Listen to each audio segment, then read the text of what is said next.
Hey everyone, it's Nelson Miller here with PA Creative. Today I have something a little different. It's not really a tutorial, but instead I'm going to go over some tips and some ways to ask for help in a Divi Facebook group. And what I mean by that is if you're working on your Divi website, and a lot of us are involved in different Facebook groups. You may be in my Facebook group, the Divi Teacher, and sometimes whether we see people asking for help, but no one really answers the question because there's not enough information, or it's awkward, or just something about it wasn't helpful to produce an answer. So this is going to be helpful for you as you're seeking information, but it's also going to be helpful for all of us as we're trying to help others and interact, and just going to create a better environment for the Divi community. And this applies to any of the Facebook groups. And again, I'm not saying that I'm making the rules or anything, but these are things that are going to help everyone. It's going to help everyone have a better experience. So let's take a look at them, and maybe you can give me some at the end of things that I could add to this. So this one is very different than my normal tutorials here, but I've kind of wanted to make a resource that could kind of help everybody, help those who are asking questions and those who are responding. So I want to just kind of read down over these. You can certainly be checking out the blog post if you want to read them yourself. And, if that's linked down below if you're watching this on YouTube. But basically, I wanted to put this together because, it's such a great thing that the Divi community has these Facebook groups, and how people help each other, how you can ask a question and people can put their input in, and you don't need to be bugging support for every little thing, or trying to, I don't know, just trying to find it out there on the web. I mean, certainly some things we should be searching the web for first, but just in general, a lot of the questions are, things that we can help each other answer, and even recommend things based on experience. So that's kind of why I wanted to share this. So let's get started. Let's look here at the list. Now, this is the first list. I'm going to talk about things to do when asking for help, and then I'll have a couple thoughts on when responding. All right. So the first thing here is to check the group roles first, and that's kind of a given. Some groups have strict roles. Certain topics are not allowed, or actually in some cases they're only allowed on certain days. So just be sure to be checking the group roles first. I know, like, even simple things like asking for paid work is not allowed in some groups. So just check there first. That's always the best thing, to have an understanding of it, and get familiar with what group you are in. And then using the search bar, that's kind of the biggest thing. A lot of these questions and things are asked so many times, and it's not wrong with asking them again. It's just, at least kind of do your own due diligence and use the search bar, look through there, and if you don't get an answer, you can even say, I tried searching and I couldn't really find what I was looking for. And a lot of times you will find the answer there. But this is just something that kind of, I know it agitates some people. I see people commenting like, did you even search? Because and I understand that. I've seen some questions asked, 3 times the same day, and there's already a thread of like 100 comments. So, it kind of just pays to use the search bar. Let me just show you that real quick. All right, so in the old version of Facebook on the desktop, it's right here. And then if you're switched to the new version, it's actually right here.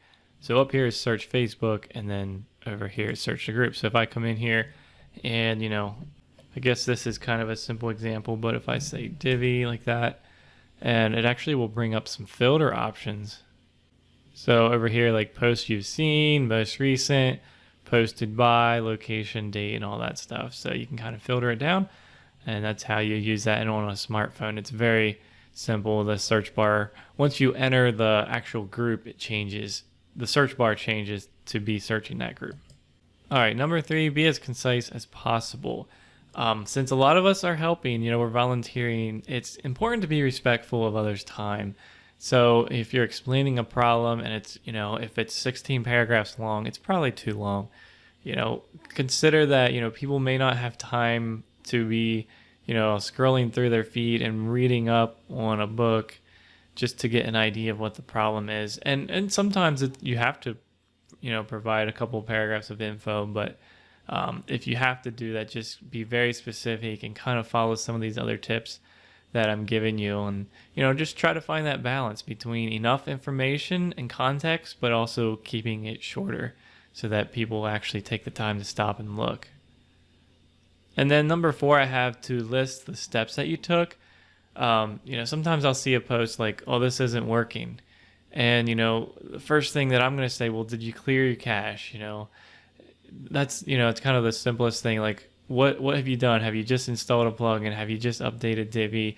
Give us some context. So number 4, think of it as some context. Listing what you've done. Is your version of Divi up to date? Have you tried safe mode? Do your hosting in the support center, when you go to Divi support center, does the hosting meet the recommendations there by Divi? And so giving this is going to be crucial to diagnose your problem simply and quickly. And then another really big one, number 5, always include a link. Yeah, I can't tell you how many times someone will share even just a screenshot, or they'll say, "Hey, my menu is doing this or that," and it's like, well, we can't see it. We need a link. So I can't think of many reasons why you would not include a link. A link is helpful for almost any problem, and if you're a beginner and you don't understand how a link can help, trust me, there's so many things we can do. We can inspect the code. We can actually see what Divi modules you're using.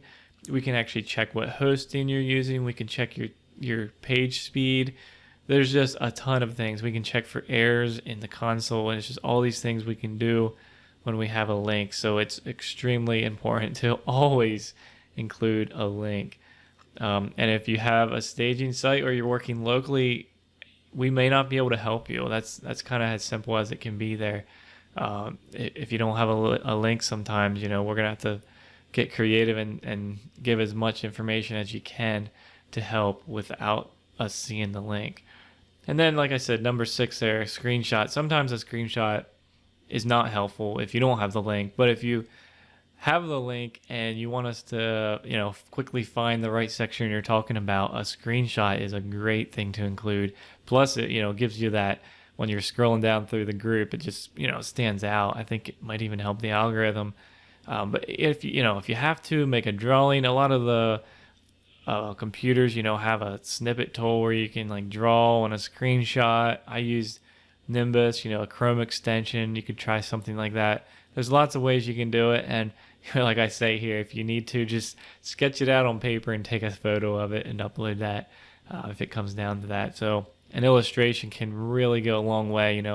Whatever you're trying to achieve, describe it and use arrows and text and stuff like that. All right, and then if a screenshot isn't enough, you can actually make a video.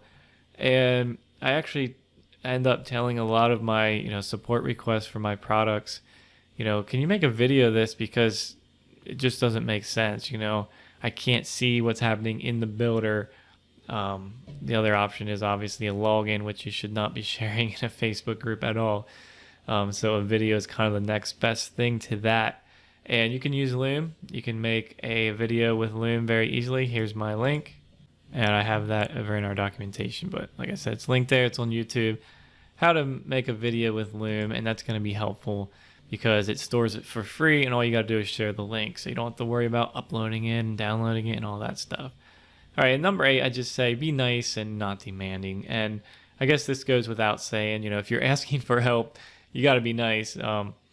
Otherwise, it may not work too good. You may not get the help you're looking for. So respect other people's time, respect their expertise.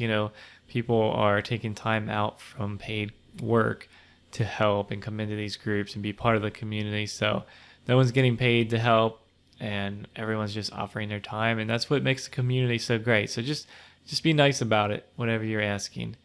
And then something that actually some groups may even require, but mark your posts as solved. So I've often found myself, I'm going down through reading the post, and then I'm studying the comments, and I'm like, I think they need to do this, or I wonder, and I start typing it out, and I spend 5 minutes getting my reply ready, only to see that in another thread way down in the comments somewhere, someone helped them and it was solved. And it's like, I just wasted so much time just trying to help. So do the right thing and mark your post as solved. Just write it in capital letters. Go to the post, click on edit, and then type solved. And if you want to throw in a bonus, you could even say this is solved by Nelson Miller, whatever. Tag the person or just call them out. That way they can go and look in the comments and see the solution for themselves. And kind of related to this is number 10. Do not delete your post, and don't turn off comments if it's solved or if you think you have enough answers, because these actually work together a lot. So many people are coming and reading these posts, and if you turn it off, well, you're limiting yourself. Someone's going to come along and be like, that actually wasn't the best solution. Try this. Or even just the idea of people seeing it and learning from it. So if it's solved, someone's like, man, I had that problem the other day. How did they solve it? And so they can look and find the comment with the solution and like, wow. And then you could even, write thanks to the person, or just, it adds more juice to the thread and it ends up helping more people. Don't turn off comments.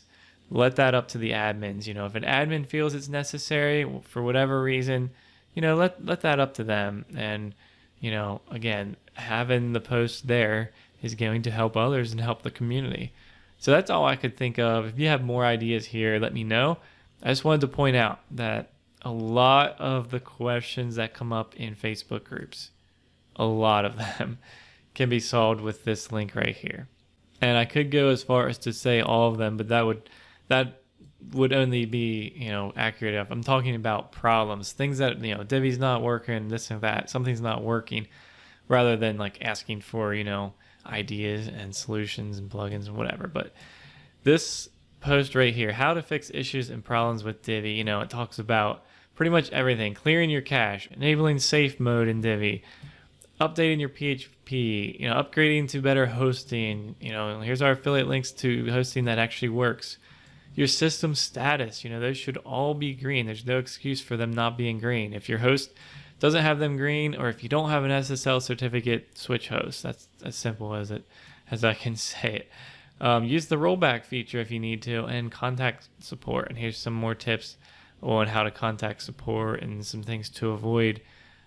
So yeah, this post here is going to pretty much solve any issue you have with Divi. All right, and then I have some things here, like I said, for people who are helping others, people who are responding to others in the Facebook groups. And some of this could kind of go along with what I said for those who are asking for help. But in fact, I was just thinking, like, even reading all those things that I said to do if you're asking for help, it might make you realize how many people don't, and it could kind of annoy you. So I guess this is a reminder to just, be nice, follow procedures here. And so here's some things that I thought of as we're responding. So number 1, be mindful of the group roles. This applies just like people asking questions. Some things are just not allowed in certain groups. Some groups say no private messaging, no offering paid services, you don't be sharing spammy links, all that stuff. So just be mindful when we're helping people of the group roles.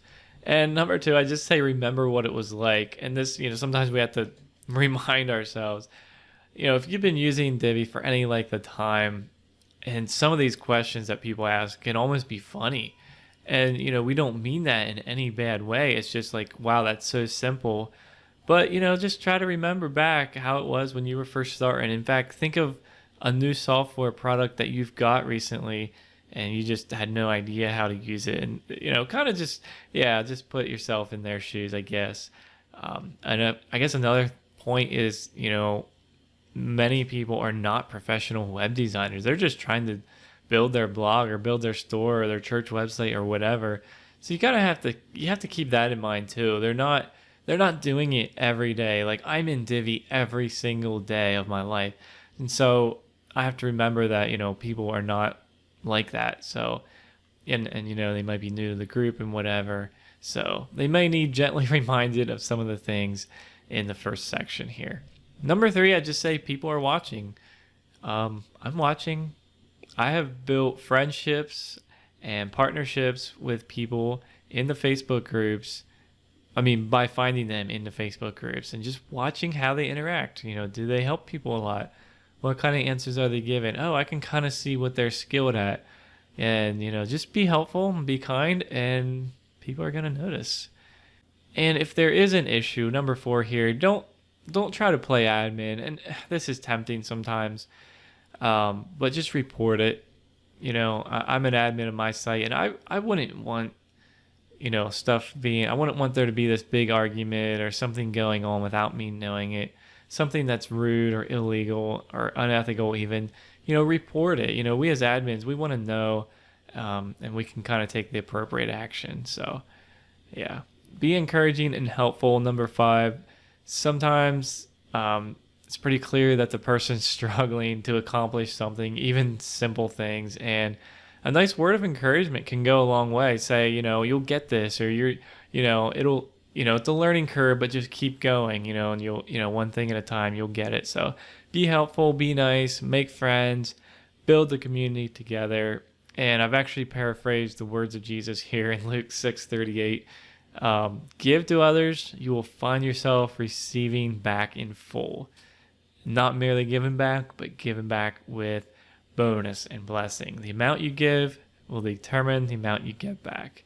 All right, so that's a first for this channel, leaving you with the words of Jesus, but I think it's appropriate, and I'm not ashamed of that as a Christian. So there you go. Be nice, be helpful. Hopefully these guides will help you and, help others, especially if you're new to Facebook. This can actually dramatically improve your chances and speed of getting help. So, it's actually to your benefit to apply these. And that's pretty much all I have. I hope you've enjoyed these. And again, if there's something I missed, I'll be happy to update, the written post here. All right, so that's how to properly ask for help in a Divi Facebook group. And again, there's probably things I missed. There's probably things that maybe you think are different. Let me know in the comments, and make sure you're in our group, the Divi Teacher. That's the place where you can interact. And as you know, we have a great, thriving community there. It's exciting the way so many of you are helping each other. It's really a blessing to see, and I just love it. I just love seeing people come together and want to help each other. And so hopefully this little video just does something to improve something, and I just want to contribute and be an asset and a blessing. So hopefully this was helpful. Be sure you're subscribed here. We have lots of tutorials related to Divi coming up, so that's what you'll get here if you're subscribed. And also just be sure to be following along, because we have a lot of cool stuff coming your way.